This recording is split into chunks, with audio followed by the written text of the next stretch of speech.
Olá, gente, sejam muito bem-vindos a esse vídeo do BioQuest.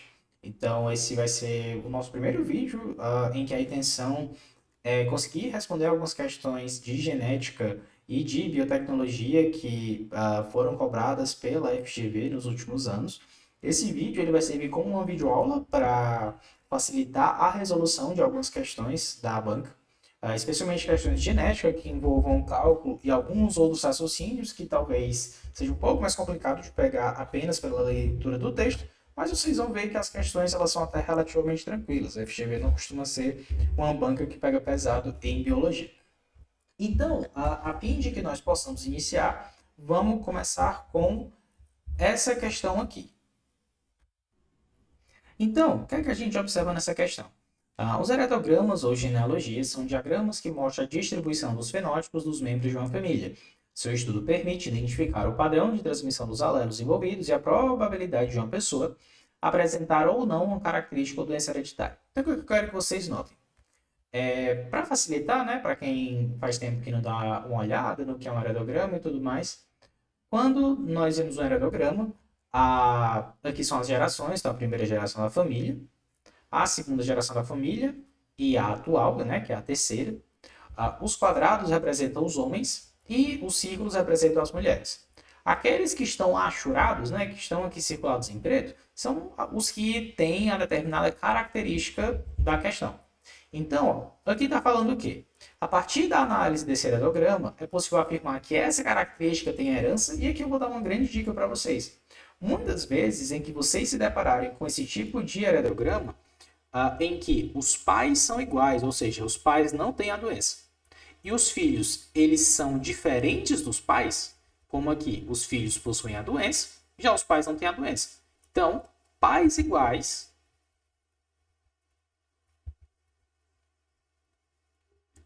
com filho ou filhos diferentes, muito provavelmente nós estaremos nos referindo a um tipo de herança que é uma herança autossômica recessiva. Por quê? Porque sempre em que a doença em questão ou a herança em questão for uma herança autossômica, e aí lembrando que a herança autossômica é aquela que é a herança não sexual, né? Então ela pode ser transmitida dos cromossomos 1 até o 22º par. Quando nós estivermos tratando de uma herança autossômica em que aparecer esse padrão, em que pais iguais e filhos diferentes, a gente pode afirmar que isso é um cruzamento-chave. E num cruzamento-chave, os pais são necessariamente heterozigotos, enquanto que os filhos são homozigotos recessivos. Isso seria o mesmo padrão se ambos os pais fossem afetados pela doença e os filhos fossem normais. A questão é pais iguais, filhos diferentes. Se os pais fossem afetados, seria uma doença de herança dominante. Se os pais não são afetados, é uma doença de herança recessiva. Logo, a partir da análise, é possível afirmar que essa característica tem herança autossômica recessiva. Marcamos aqui então a letra A, bem tranquilo. Vamos para a próxima. Maria é não hemofílica, tem tipo sanguíneo B e casou-se 2 vezes. Primeira coisa que eu quero que vocês lembrem é que o que existem algumas doenças que elas são sempre cobradas. Então, sempre que vocês ouvirem falar de hemofilia, já saibam que a hemofilia é o principal tipo de doença. É uma doença que afeta a cascata da coagulação. E a hemofilia é uma doença que é uma herança sexual recessiva ligada ao cromossomo X. E aí, ligada ao X. E aí, o que é que está falando aqui? Maria é não hemofílica. E aí, vamos lembrar. Para que uma mulher seja hemofílica, ela tem que ter os dois alelos, né? Lembrem que as mulheres elas têm dois cromossomos X. E esses dois cromossomos X têm que possuir o alelo. Deixa eu afastar aqui. E esses dois cromossomos X, eles têm que possuir o alelo recessivo. Então, vamos dizer que esse alelo recessivo é o XHzinho. Então, para que a mulher seja hemofílica, ela deve apresentar o seguinte genótipo. Então, nesse genótipo aqui é uma mulher hemofílica. Já se a mulher ela for XHzão, XHzinho ou XHzão, XHzão, ela não irá apresentar a doença, pois é uma doença de transmissão recessiva ligada ao X. Beleza? Então, Maria é não hemofílica, tem tipo sanguíneo B e casou-se 2 vezes. Se a Maria é não hemofílica, então ela pode ser apenas um desses 2 genótipos aqui. Ou ela é XH, XH, ou XH, XH. Beleza. E ela tem tipo sanguíneo B. Vamos lembrar que a herança dos tipos sanguíneos pode ser da seguinte forma em relação ao tipo sanguíneo B. O indivíduo, para ele ser B, ele tem que ter o alelo IB, IB, ou IB, I. Então, nessas 2 situações, o indivíduo ele possui o grupo sanguíneo do tipo B. E aí, vamos lá. Ela casou-se 2 vezes. O primeiro marido era do tipo sanguíneo AB e hemofílico. Os homens têm como a gente saber qual é o tipo sanguíneo deles. Por quê? Porque para os homens, e nas heranças ligadas ao X, a gente vai dizer que os homens são hemizigotos. Como assim? Mesmo que a doença seja recessiva, basta que o homem possua um único alelo recessivo para que ele tenha a doença, já que o homem só tem um único cromossomo X. Ou seja, se o homem for XH, que é o alelo recessivo e que caracteriza a doença, Y, ele é um homem hemofílico. Então, quando nós dizemos que o homem é hemofílico, já dá para saber que esse é o genótipo dele. Possui hemofilia. Quando nós dizemos... Deixa eu afastar aqui a câmera agora para o outro lado. Quando nós dizemos que o homem é do tipo sanguíneo AB, o que é que a gente pode afirmar? O grupo AB e o grupo O são os únicos grupos sanguíneos que tem como a gente garantir qual é. O indivíduo que ele é AB, ele tem necessariamente o genótipo IA e B. Então, o primeiro marido, ele tem esse genótipo aqui. O genótipo para o grupo sanguíneo AB é IA e B, e para a hemofilia é XHY. Já o segundo marido, ele tinha sangue B e não era hemofílico. Então, isso aqui é o primeiro marido. O segundo marido,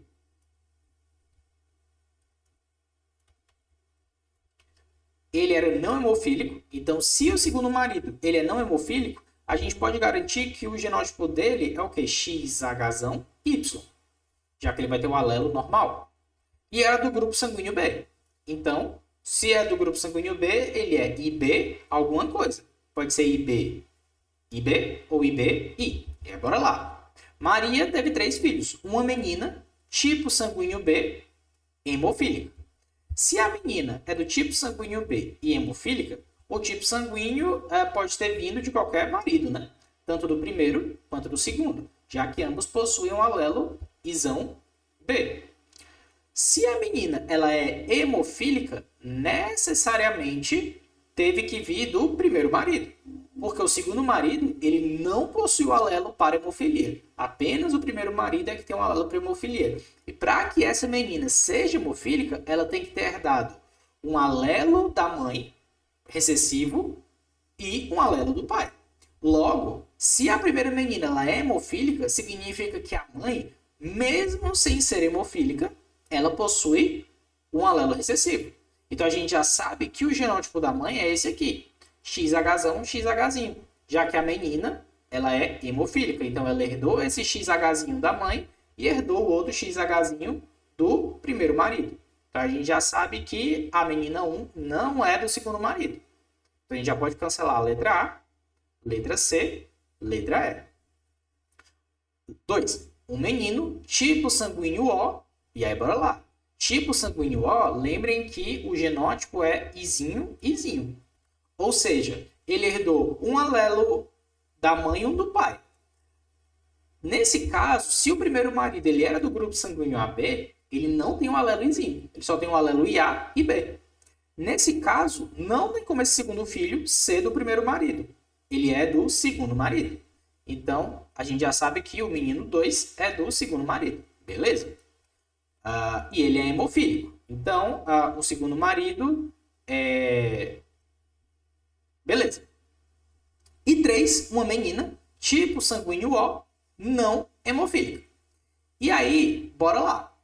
É uma menina tipo sanguíneo O. Se é uma menina do tipo sanguíneo O, o que é que a gente pode observar? Mesma coisa. Se é tipo sanguíneo O, então ela herdou um alelo de cada parental. Então, ela herdou o Izinho da mãe e um Izinho do pai. Logo, com base no genótipo dos filhos, teve como a gente chegar até o genótipo da mãe. Então, nesse caso aqui, de fato, a correta é a letra D, né? 2 e 3 apenas. E aí, basicamente, a gente nota isso. Então, por conta do grupo sanguíneo, teve como a gente saber quem eram os devidos pais. Bora para a próxima. Deixa eu só colocar a câmera lá em cima de novo. Beleza. E aí, o que é que a gente vai observar aqui? Questão que foi cobrada na prova de perito criminal do Amazonas em 2022. Questão tranquila também sobre herança dos grupos sanguíneos. Entre os testes de identificação visual dos grupos sanguíneos, a tipagem pode ser útil para excluir pessoas que estão sob suspeita em uma investigação. Considere a seguinte situação. 2 mulheres se dizem mães biológicas de um bebê que apresentou doença hemolítica do recém-nascido. Bora lá, pessoal. Doença hemolítica do recém-nascido é uma das doenças mais cobradas. Ela também é chamada de eritroblastose fetal.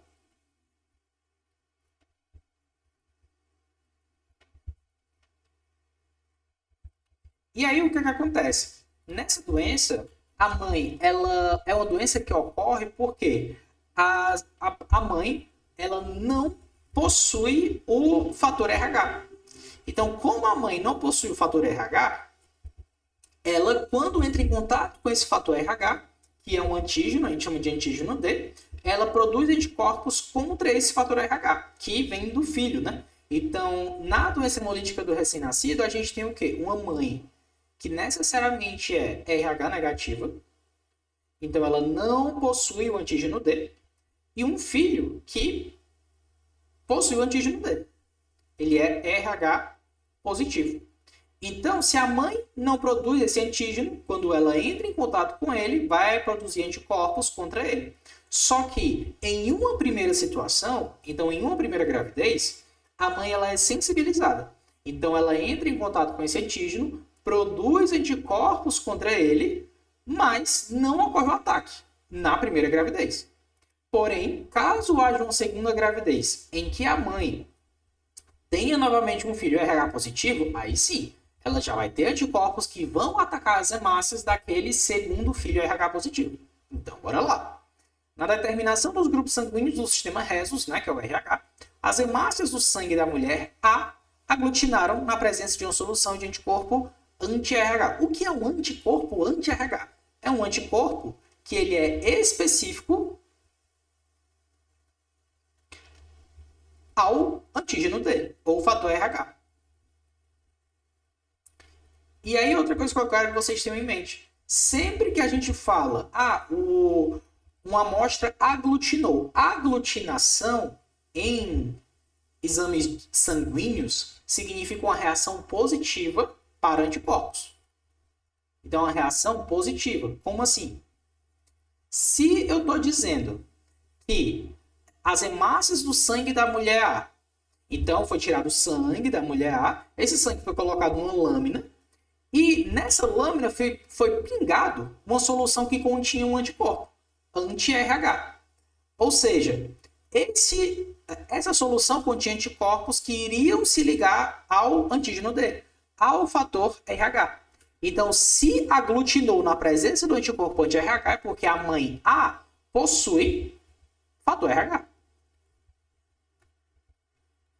Já que aglutinou. Lembrem que a aglutinação é a reação positiva para um determinado antígeno. É uma reação antígeno-anticorpo positiva. Então, ela possui fator RH, a mãe A. Fator RH. Já as hemácias do sangue da mulher B não aglutinaram, ou seja, ela é RH negativa. Ela não possui o antígeno D. E aí, bora lá. A mulher A é a mãe biológica. Não, né, gente? Por quê? Porque se o bebê ele tem doença hemolítica do recém-nascido, é um bebê necessariamente RH positivo, filho de uma mãe RH negativa. A mãe A não pode ser de forma alguma, porque a mãe A ela tem fator RH positivo. A mulher B é a mãe biológica, pois ela apresenta sangue RH positivo? Não, ela apresenta sangue RH negativo.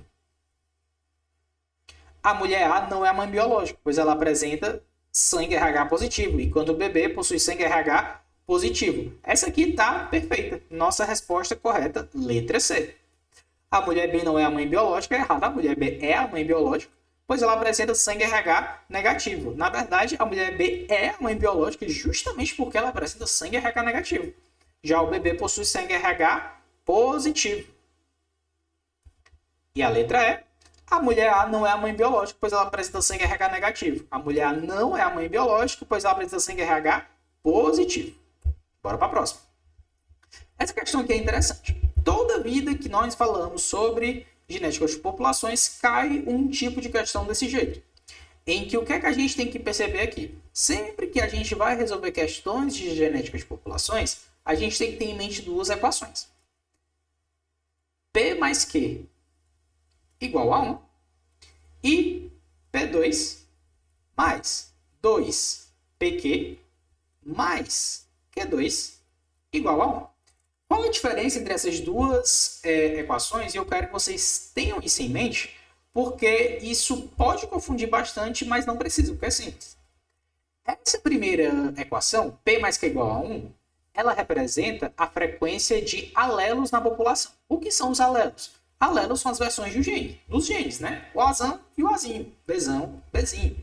Então isso aqui representa a frequência dos alelos. A combinação entre os alelos num determinado indivíduo a gente chama de genótipo. Então, azão, azão, azão, azinho, azinho, azinho são genótipos. Essa equação de baixo ela representa justamente a frequência dos genótipos na população. Qual é a proporção de indivíduos que possuem um genótipo X ou um genótipo Y. Então, bora lá. Nesse caso, o que a gente precisa ter em mente? P ao quadrado representa a proporção, a frequência dos indivíduos homozigoto dominantes. A gente vai representar como azão. 2PQ representa a proporção dos indivíduos heterozigotos, azão-azinho. E Q2 representa a proporção dos indivíduos homozigotos recessivos, azão-azinho. O P mais Q igual a 1 significa que o quê? A quantidade de alelos dominante mais alelo recessivo é igual a 1, que é 100%. Ou seja, nessa equação de cima a gente pode dizer que azão mais azinho em termos de frequência é igual a 1. Bora lá. Vocês vão ver que o script dessas questões de genética de populações ele é muito similar. Inclusive, os valores de muitas das respostas se repetem. A cor da pelagem em certos suínos é condicionada por um gene com 2 alelos, produzindo 2 fenótipos distintos. Fenótipo é aquilo que a gente observa, né? Então, por exemplo, os animais podem ser vermelhos, isso é um fenótipo. Se os animais forem vermelhos, é um fenótipo atribuído a um alelo dominante. Então, ele pode ter o genótipo Rzão, que é um homozigoto dominante, ou Rzão, que é um heterozigoto. Ou pretos, que é Rzão, homozigoto recessivo. Assumindo que uma população desses animais está em equilíbrio de Hardy-Weinberg, o que significa isso? Esses cálculos aqui, eles só podem ser feitos se nós dissermos que a população ela está em equilíbrio gênico. Se for uma população que a gente chama de panmítica. Uma população panmítica, ela apresenta algumas características, mas a FGV, particularmente, nunca cobrou, pelo menos não nos últimos 5 anos, o conceito, os requisitos para uma população ser considerada panmítica. Mas vamos lá, é uma população infinitamente grande, em que a quantidade de machos é a mesma quantidade de fêmeas, em que as gerações elas não se sobrepõem, em que os indivíduos têm igual probabilidade de procriarem. É uma população teórica. Não existem populações panmíticas na vida real. Mas com base nas equações propostas por Hardy e Weinberg, a gente consegue ver se uma determinada população ela está evoluindo, ela está mudando as suas frequências de genes e genótipos ao longo do tempo, ou não. Se ela está indo para mais próximo de um equilíbrio. Enfim, sempre que a gente falar, nunca uma questão, pelo menos não que eu tenha feito até hoje, ela vai trazer algo que destoe do equilíbrio de Hardy-Weinberg para utilizar esses cálculos, né? Mas só para explicar. Em que de 2.000 suínos, preste atenção para essa primeira conta que eu vou fazer. 720 são pretos. A frequência de heterozigotos na população é igual a... Então, bora lá. A gente viu que o fenótipo preto ele é homozigoto recessivo. Se 720 suínos de 2.000 são pretos, qual é a frequência, ou seja, a proporção em termos de porcentagem, né? Vamos fazer o quê? Primeira conta é sempre a amostragem sobre o total. Então, passo número 1, 720 dividido por 2.000. Isso aqui vai dar quanto? Já fiz essa conta.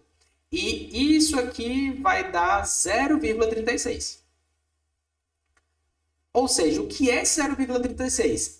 Esse 0,36 é a frequência de indivíduos pretos numa população de 2.000 indivíduos. Se nós dizemos que os indivíduos pretos são homozigotos recessivos, a gente pode dizer que, então, 0,36 ou 36% é a quantidade de indivíduos homozigotos recessivos nessa população de 2.000 suínos. Então, frequência de Azinho, Azinho. Nesse caso, é risinho, né? Então, cuidado. Um erro muito comum nessas questões que os alunos cometem é já partir direto para 720. E pensa que, 720 e já coloca aqui. Q ao quadrado é igual a 720. Não. Nesse primeiro momento, a gente precisa descobrir frequência. As equações que nós utilizamos em genética de populações são equações baseadas em frequência. Guardem bem isso. Então, beleza. E agora, o que é que a gente faz? A gente descobriu a frequência de indivíduos homozigotos recessivos. Isso é o quê? É um genótipo. Beleza? Isso aqui é um genótipo. E aí, bora lá. Ele quer saber a frequência de heterozigotos. Mas antes da gente ir para isso, a gente precisa saber o quê? Para a gente calcular a frequência dos heterozigotos, a gente vai ter que usar essa notação aqui, que é 2 vezes P, que é o alelo dominante, a frequência do alelo dominante, vezes Q, que é a frequência do alelo recessivo. Agora a gente tem que calcular a frequência dos alelos. Como é que a gente faz isso? Se a gente tem a frequência do genótipo homozigoto recessivo, vamos para o segundo passo. Que é o quê? Calcular o Q2. Então, Q ao quadrado, que é a frequência dos homozigotos recessivos, é igual a 0,36. Q é igual a raiz quadrada de 0,36. E a raiz quadrada de 0,36 é 0,6. Se eu digo que Q é igual a 0,36, o que significa isso? Significa 0,6, perdão. Significa que lembra, Q é a frequência dos alelos recessivos. Q ao quadrado é a frequência dos genótipos homozigotos recessivos. Q vai ser 0,6. Vamos voltar para a primeira equação. P mais Q igual a 1. Se Q é 0,6, então P mais Q é igual a 1. P mais 0,6 é igual a 1. Quanto que tem que ser P para que o valor aqui dê 1? P é igual a 0,4. É o que volta para 1. O que é que isso aqui quer dizer? Isso quer dizer que nessa população de 2.000 suínos, dos alelos aí presentes, 40% desses alelos são alelos Azão ou Rzão, né, que a gente está vendo aqui, enquanto que 60% dos alelos são Azinho ou Rzinho. Beleza? Agora, com base nisso, a gente pode calcular a frequência dos heterozigotos, que é 2pq, que é o último passo da questão. Então, a frequência dos heterozigotos vai ser calculada como 2 vezes P vezes Q. Lembrem que é a frequência. Então, vai ser o quê? 2 vezes 0,4 vezes 0,6. Esse valor é quase sempre cobrado. 0,4 vezes 0,6 vai dar 0,24. Vezes 2, 0,48. Então, a proporção de indivíduos heterozigotos nessa população é 0,48 ou 48%. Vejam que é até tranquilo. As próximas questões elas são muito parecidas com essa. Então, nossa resposta aqui é letra D. Bora para essa. Essa aqui ela é um pouco mais complicada, mas não necessariamente. Ela guarda o mesmo raciocínio disso que a gente acabou de utilizar. Porém, essas equações aqui, que em 95% das vezes é o que vai ser cobrado, elas servem para o quê? Genes com dois alelos, em que P é o alelo dominante e o Q é o alelo recessivo. Porém, existem algumas situações, e geralmente essas situações são aquelas em que a gente fala dos grupos sanguíneos, seja o grupo sanguíneo MN ou o sistema ABO, em que a gente vai ter que utilizar 3 alelos. Lembre que no grupo sanguíneo ABO, sistema ABO, né? A gente tem 3 alelos. O alelo IA, o alelo IB e o alelo IZIM. Nesse caso, o raciocínio é igual, só que o binômio de Newton, né, que é esse aqui de baixo, para dar essa equação, para que a gente consiga calcular os genótipos, ele vai ser um pouco maior. Mas o dos alelos é igual. Por quê? A gente vai ter que colocar P, que seria o IA, por exemplo, tanto faz, mais Q, que seria o IB, por exemplo, mas tanto faz, mais, sei lá, R, que é o Izinho. Isso aqui vai ser igual a 1. Que é o mesmo raciocínio, que é o quê? Todos os alelos que existem para aquela condição em uma determinada população, a soma entre todos eles tem que ser necessariamente igual a 100%, tem que ser necessariamente igual a 1. Beleza. Isso aqui é para a gente calcular a frequência dos alelos. Para a gente calcular a frequência dos genótipos, a gente eleva isso ao quadrado. E aí, quando a gente desenvolve esse binômio, não precisa ficarem com medo. Então, só para mostrar, P mais Q mais R ao quadrado, isso vai dar um binômio grandão, mas que no final das contas é tranquilo. P ao quadrado mais Q ao quadrado mais R ao quadrado mais, agora é só alterar os valores, 2PQ mais 2PR mais 2QR igual a 1. Vejam que a ideia é igual. E aqui é a mesma coisa. Todos esses que têm um valor 2 na frente são os heterozigotos. Então, bora lá. Para facilitar. Vamos dizer que o P2 é o indivíduo que vai ser IA. E o alelo P é o alelo IA. Vamos dizer que o alelo Q é o IB. E o alelo R é o IZIM. Q2 vai ser qual o genótipo na população? Vai ser o genótipo Izão, Bzão e B. E o R2, Izinho, Izinho. Aqui a gente altera, né? 2P, o P é o A e o Q é o B. Então, esse aqui vai ser os indivíduos IA e B. P e R vai ser os indivíduos IA e I. E Q e R vai ser os indivíduos IB e I. Ou seja, para 3 alelos nós temos 6 genótipos. Ok? Agora vamos lá. Isso aqui foi só para introduzir a questão. Em uma unidade de coleta e transfusão brasileira, verificou-se que o grupo sanguíneo O foi o mais frequente. Lembrem que o O ele tem um genótipo Q, Izinho, Izinho, que seria aqui o nosso R2. Enquanto o grupo AB foi o menos representativo. Isso realmente é verdade. O O é o mais frequente da população brasileira, enquanto que o AB é o menos frequente. Em relação às frequências alélicas estimadas, o gene I foi o mais prevalente, com a frequência aproximada de 0,7. Então, bora lá. Se a gente diz que o I é o R, nesse caso aqui, então o R é igual a 0,7. E aqui já está em frequência. Ele diz que já está em frequência, então beleza. E o alelo menos frequente, o IB, lembra que o IB é o quê? Apresentou a frequência de 0,07. Então, 0,7%. Então, o Q vai ser igual a 0,07. Aqui já dá para descobrir o P, né? Que é o IA, que é o quê? Lembra? P mais Q mais R tem que dar 1. Se a gente tem os dois, só rola descobrir 1. Então, P mais 0,7 mais 0,07 tem que dar 1. P vai ser qual valor, né? O P, eu já fiz aqui a conta só para facilitar. O P ele vai ser igual a 0,23. Beleza? Então, 23% das pessoas dessa população analisada possuem um alelo IA. 70% possuem o alelo Izinho e 0,7%, na verdade, não é 0,7%, possuem o alelo IB. Ok? Sabendo que essa população está em equilíbrio gênico, mesmo coisa que falar em equilíbrio de Heisenberg, significa o quê? Significa que a gente pode utilizar essas equações aqui. A frequência de indivíduos com o fenótipo A, que são homozigotos, ou seja, fenótipo A, a gente botou aqui, que é o P2.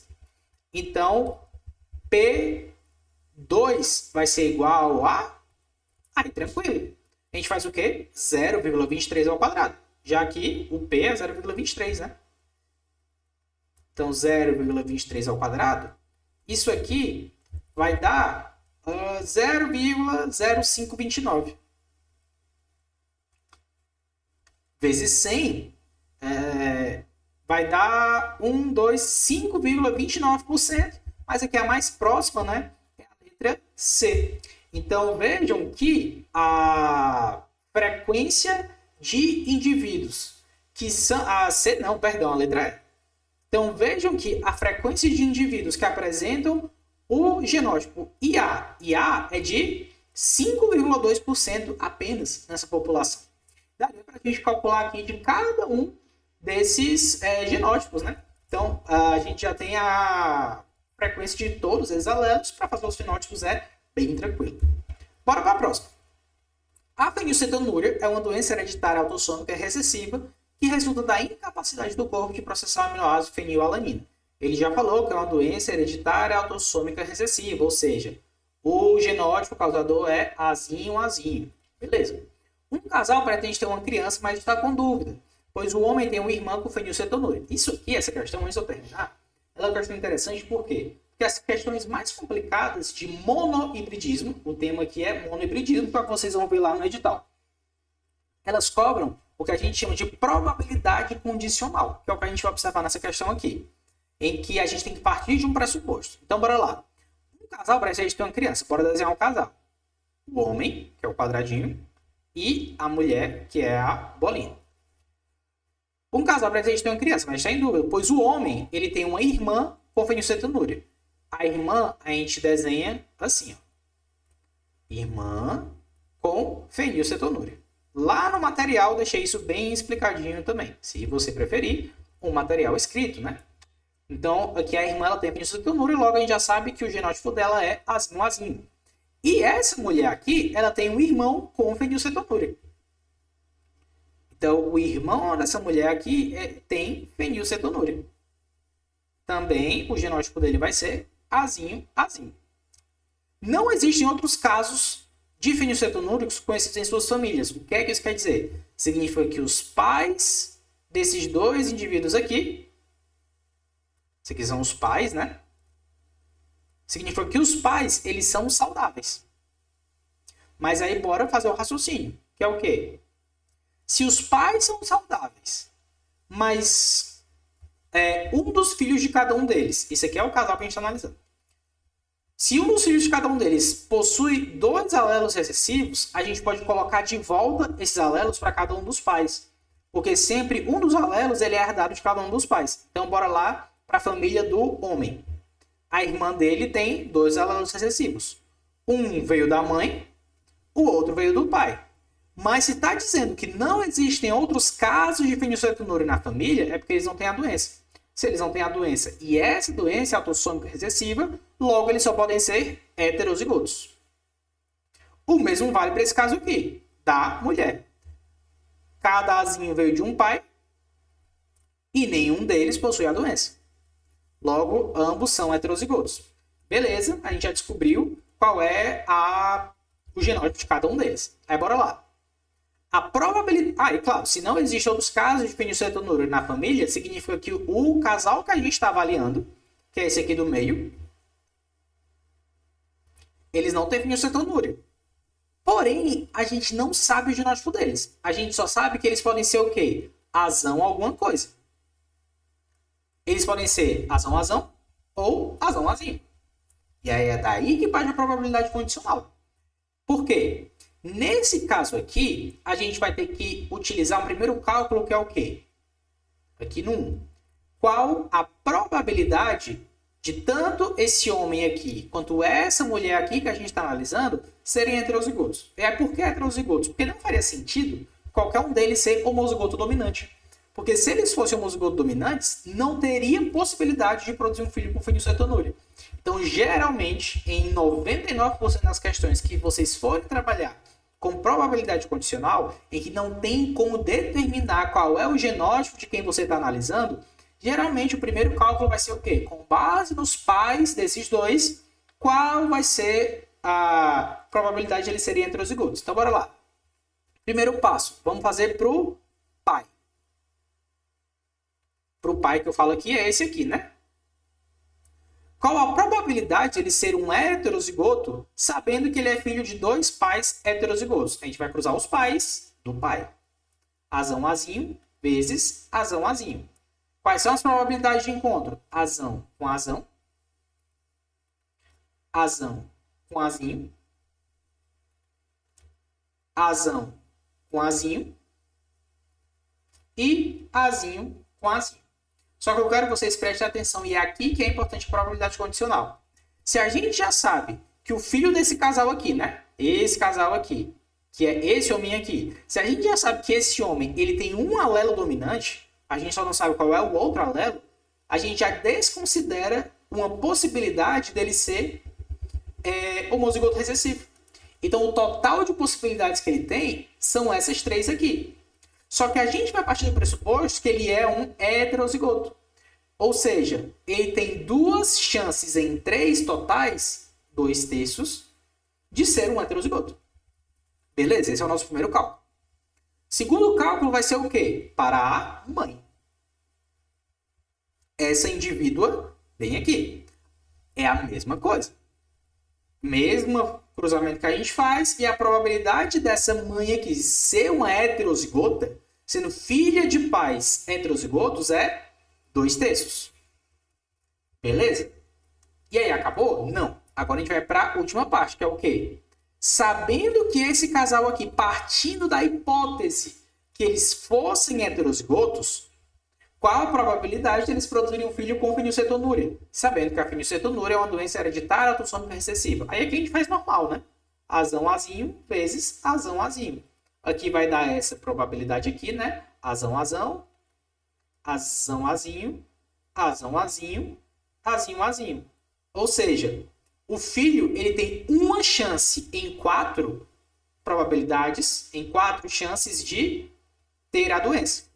E aí, como é que a gente calcula a probabilidade total agora? A gente multiplica tudo isso aqui. Ou seja, o total vai ser 2/3 do primeiro cálculo, vezes 2/3 do segundo cálculo, vezes 1/4 do terceiro e último cálculo. E se fosse menino ou menina, é porque aqui ele colocou criança, né? Aí ainda teria que multiplicar por 1/2, que é a probabilidade de nascer menino ou probabilidade de nascer menina, se ele tivesse discriminado aqui. Mas vamos lá. 2/3 vezes 2/3, isso aqui vai dar 4/9. 4/9 vezes 1/4 vai dar 1/9. Logo, a probabilidade desse casal aqui, de genótipo desconhecido, mas partindo do pressuposto que eles são heterozigotos, produzir um filho com fenilcetonúria é de 1/9. Nesse primeiro momento, pode parecer muita informação, mas vocês vão ver que esse raciocínio ele é repetitivo. Bora lá. A fenilcetonúria, beleza, aqui só falando sobre fenilcetonúria. Em um casal, o marido ele é fenilcetonúrico. Mesma coisa, então vamos lá. O raciocínio é o mesmo, vocês vão ver que é cansativo até. Cansativo não, né? Legal, porque é uma questão dada, basicamente. O marido ele é fenilcetonúrico. Logo, o genótipo dele é azinho, azinho. E outra coisa, uma doença ela sempre vai ter o mesmo genótipo? Sempre. Então, vocês já decorem aí. Se a prova perguntar para vocês sobre fenilcetonúria, mesmo que ela não fale, vocês já partem do pressuposto que fenilcetonúria é uma doença autossômico recessiva. Então, o marido ele é fenilcetonúrico e a esposa não é. A esposa, ela não é. Se ela não é, a gente sabe que ela tem pelo menos um alelo dominante. O outro a gente não sabe. Mas esse casal não, perdão. Só que essa mulher, a esposa não. porém filha de um casal heterozigoto para a característica. Sempre vocês já puxam o olho, que é o quê? Quando não for possível determinar o genótipo da pessoa e ela for e mostrar quem são os pais dela, é uma questão de probabilidade condicional, muito provavelmente. Se ela é filha de um casal heterozigoto, vamos lá. Eles querem saber a chance de terem uma criança com a doença. Mesmo raciocínio. Qual é o primeiro cálculo que a gente faz? Qual a probabilidade dessa mulher aqui ser heterozigota, sendo filha de um casal de heterozigotos? A gente já fez na questão passada, né? A gente já sabe que essa probabilidade aqui é 2/3. Pelo amor de Deus, não coloquem que é 2/4. Por quê? Porque a gente desconsidera a chance dessa mulher ser homozigoto recessivo. Porque a gente já sabe que ela tem um alelo dominante. Então, a chance dela ser homozigoto recessiva nem entra no cálculo. Beleza. Qual é o segundo cálculo? O segundo cálculo já é o final, que é cruzando a mulher, supondo que ela seja heterozigoto, com o marido dela, que é homozigoto recessivo. Isso aqui vai dar o quê? Azão, azinho, azão, azinho, azinho, azinho, azinho, azinho. Se a probabilidade é ter uma criança com a doença, a gente nota que em 4 possibilidades de genótipos, em 2 delas a criança tem a doença, ou seja, com a probabilidade 2/4 ou 1/2. Qual a probabilidade final? Então, final vai ser o quê? 1/2 vezes 2/3. Isso aqui vai dar o quê? 1/3. Vejam que é muito tranquilo. Só cuidado para não inventar de fazer o cálculo direto de uma vez, sem considerar a probabilidade condicional. Próxima. A figura mostra o resultado de um teste de tipagem sanguínea, em que... deixa eu ajeitar aqui. Teste de tipagem sanguínea, em que o sangue de uma pessoa é colocado em contato com soros teste conhecidos, anti-A, anti-B e anti-RH, que é o antígeno D. O teste permite verificar a presença ou ausência de antígenos do sistema ABO e do antígeno D do sistema RH. Então, lembra daquilo que a gente falou, né? Soro, anti-A. O que é o soro? Geralmente o soro é a fração do sangue que possui anticorpos. Então, se o soro ele é anti-A e tem ausência de aglutinação, significa o quê? Significa que pegou uma soluçãozinha, um frasquinho. Esse frasquinho foi colocado, foi retirado uma alíquota dele e pingado em uma amostra de sangue.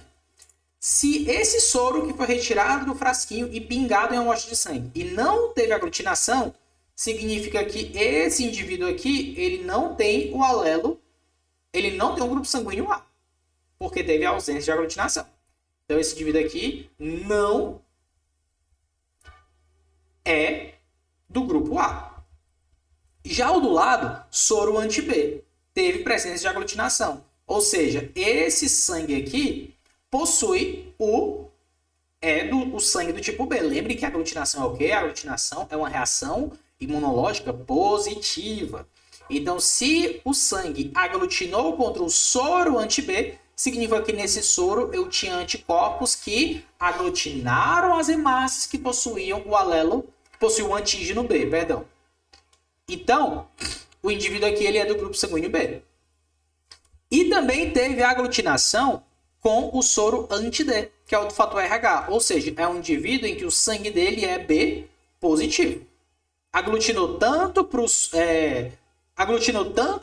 anti-B quanto para o anti-D. Bora lá.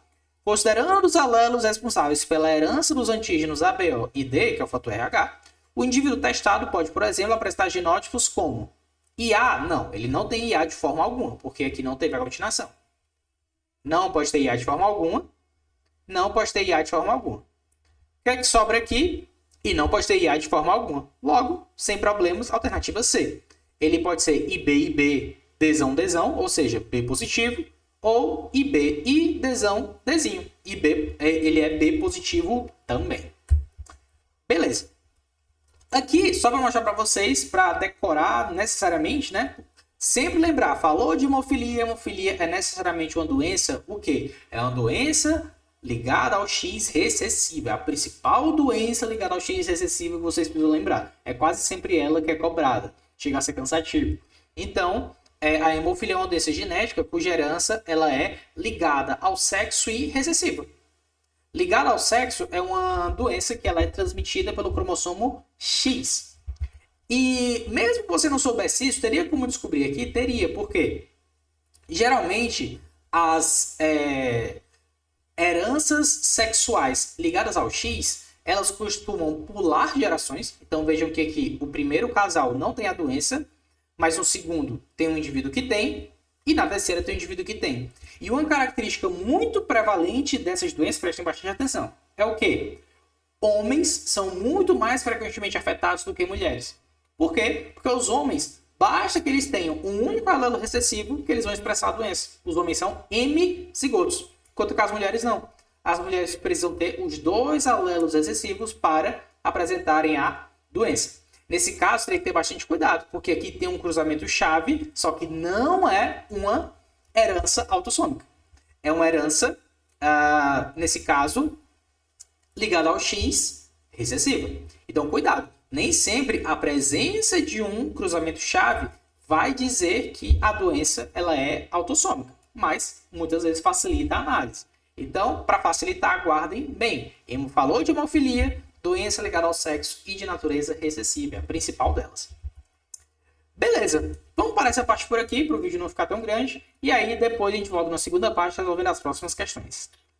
Valeu! E, claro, só para mostrar para vocês, lembrem que para acessar o material, ficou bem legal, basta vocês acessarem esse QR Code e aí vocês vão ver esse material lá, com todas as questões de biologia de 2024 até 2019 comentadas, por um preço bem bacana, bem atraente. E aqui a capa do material ficou bem legal. E é isso, nos encontramos na parte 2 de resolução dessa aula aí. Valeu!